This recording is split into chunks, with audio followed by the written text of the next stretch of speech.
इस्लाम के अंदर एक बेगुनाह की जान लेना मतलब कि पूरे इंसानियत का कत्ल करना है। सिंपल है।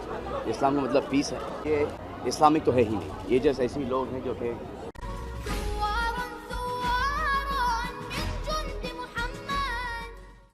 अस्सलामुअलैकुम वरहमतुल्लाहि वबरकातुहू। दोस्तों, इजराइल के द्वारा लगातार फिलिस्तीन पर आतंकी हमले किए जाने पर बॉलीवुड के भाईजान सलमान खान ने बहुत बड़ी बात कही है, जिसके बाद से पूरे इजराइल में भूचाल मच गया है। साथ ही साथ इजराइल के अंधभक्त भी बहुत गुस्से में दिख रहे हैं। तो क्या कुछ कहा है सलमान खान ने, पहले हम उनका वो बयान सुनते हैं, दिन हम बातचीत का सिलसिला आगे जारी रखेंगे।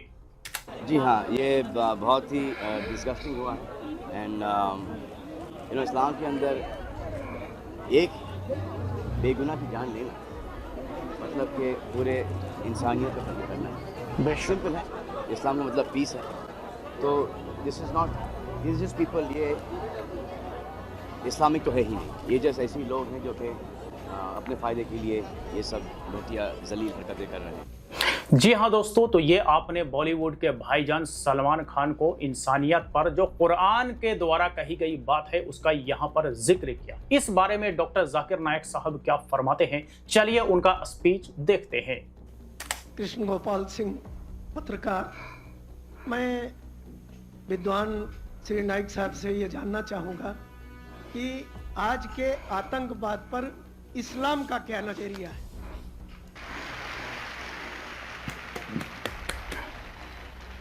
भाई साहब ने सवाल किया है कि आज के आतंकवाद पर इस्लाम का क्या नज़रिया है, और मैंने एक तकरीर की है अंग्रेजी में भी, इज टेररिज्म मुस्लिम मोनोपोली, और पूना में भी उर्दू में, हिंदी में। क्या आतंकवाद मुसलमान की विरासत है? कि अक्सर लोग समझते हैं आतंकवाद मतलब मुसलमान होना ज़रूरी है, पर एक कहावत थी कि हर मुसलमान आतंकवादी नहीं, लेकिन हर आतंकवादी मुसलमान। तो इस जुमले के वजह से मैं तकरीर की थी। वक्त की किल्लत है अभी, लेकिन आपने कहा कि आतंकवाद पर इस्लाम का क्या नजरिया है। कुरान मजीद में साफ अल्फाज में लिखा है, सूरह मायदा में सूरह नंबर 5 आयत नंबर 32 में, अगर कोई भी इंसान दूसरे इंसान का कत्ल करता है, सिर्फ कत्ल के बदले कत्ल, और अगर वो इस जमीन पे फसाद फैला रहा है, इन दो वजह के अलावा कोई इंसान दूसरे इंसान का कत्ल करता है, गोया कि ऐसा है कि सारी इंसानियत का कत्ल करता है। कोई भी इंसान दूसरे इंसान का कत्ल करता है, मासूम, चाहे वो मुसलमान हो या गैर मुसलमान हो।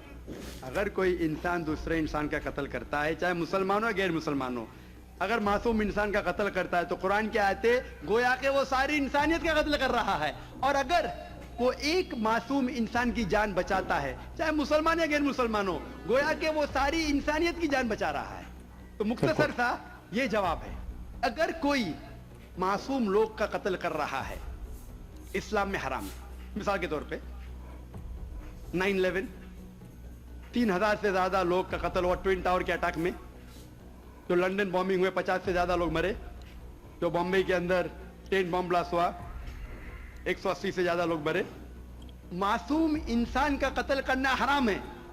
ये सारे जितने अटैक्स है, किसने क्या मैं जानता नहीं हूं। मीडिया कहती हो सकता है मुसलमान, मेरे पास कोई सबूत नहीं है। जिसने भी किया उसने गलत किया, चाहे वो मुसलमान ने किया गैर मुसलमान ने किया। लेकिन अब तक ये सारे अटैक्स का कोई सबूत नहीं है कोई भी गवर्नमेंट के पास, ना यूएसए के पास, ना यूके के पास, ना इंडिया के पास। प्राइम सस्पेक्ट कहते हैं। लेकिन जिसने भी ये कत्ल किया है, चाहे मुस्लिम है गैर मुस्लिम है, वो हराम है। लेकिन साथ साथ मुझे ये भी कहना है कि हजारों लोग जब अफगानिस्तान में उनका कत्ल हुआ बॉम्ब के जरिए, प्लेन के जरिए बॉम्ब गिराए गए, वो बॉम्ब जाके नीचे और बॉम्ब बनते हैं। इराक में लाखों लोग का कत्ल हुआ, अफगानिस्तान में, इराक में, ये बड़े दहशतगर्द है। और हजारों लोग का कत्ल किया जो गुजरात में हुआ। जब हम कहते हैं कि 9/11 को आप गलत कहो, ट्रेन बॉम्बिंग इन लंदन गलत कहो, जो बॉम्बिंग बॉम्बे में हुई वो गलत है, उसके साथ साथ ये भी कहो कि अफगानिस्तान में लाखों लोग का कत्ल हुआ वो भी गलत है, इराक में जो लाखों लोग का कत्ल हुआ वो भी गलत है, जो मासूम लोग का कत्ल हो रहा है पैलेस्टाइन में वो भी गलत है। हमें डबल स्टैंडर्ड नहीं करना चाहिए। पैलेस्टाइन में हो रहा है, मासूम लोग का कत्ल हो रहा है, बच्चे लोग का कत्ल किया जा रहा है, वो यूएनओ नहीं बोलती है दहशतगर्द। क्यों? Double standard.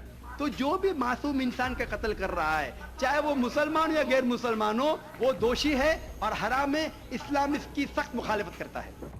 जी हाँ दोस्तों, ये आपने सुना डॉक्टर जाकिर नायक साहब को, जो इंसानियत और आतंकवाद को कितने बेहतरीन तरीके से एक्सप्लेन कर रहे हैं। और यहाँ पर चूंकि एक बंदे ने इस पर सवाल पूछा था, तो उसी के सवाल के जवाब में इन्होंने कुरान और हदीस के रोशनी में इन सारी बातों का जिक्र किया। तो इसमें कोई शक नहीं कि एक बेगुनाह इंसान का कत्ल करना जैसे मानो कि पूरे इंसानियत का कत्ल करना, और किसी एक बेगुनाह इंसान का जान बचाना जैसे मानो कि पूरे इंसानियत का जान बचाने के बराबर है। लेकिन चूंकि आज के डेट में इजराइल फिलिस्तीन के ऊपर कितने सारे आतंकी हमले कर चुका है, इसको भी हम इसी तरीके से देख सकते हैं कि चूंकि इजराइल ने कई सारे मासूम बच्चों का, कई सारे मासूम औरतों का भी कत्ल किया है, तो इसका मतलब कि उसने पूरी इंसानियत का कत्ल किया है। और इस दुनिया के हर एक इंसान को इजराइल के खिलाफ खड़ा हो जाना चाहिए। जिस तरह से यहां पर सलमान खान का आपने बयान देखा, जिस तरह से डॉक्टर जाकिर नायक साहब ने यहां पर एक्सप्लेन किया, मुझे लगता है कि हर एक व्यक्ति को जिसके अंदर थोड़ी भी इंसानियत है,